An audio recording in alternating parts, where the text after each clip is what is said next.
నమస్తే. నేను మీ సీనియర్ న్యాయవాది సనపర్ల నాగచంద్ర. వాలంటరీ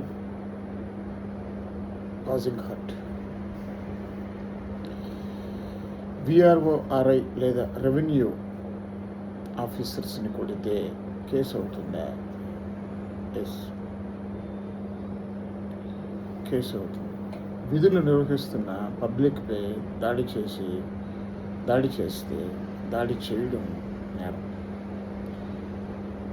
బిఎన్ఎస్ భారతీయ నాగరిక సమితి సెక్షన్ 121 ప్రకారం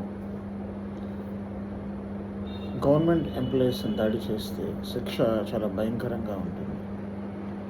కాబట్టి గవర్నమెంట్ ఎంప్లాయీస్ అని ఎవరు కుట్టినా వాళ్ళకి శిక్ష పడుతుంది, ఫైన్ పడుతుంది. కాబట్టి గవర్నమెంట్ ఎంప్లాయీస్ జోలికి ఆన్ డ్యూటీలో ఉన్నప్పుడు మీరు వాళ్ళ జోలికి వెళ్ళకపోవడమే మంచిది. తస్మా జై.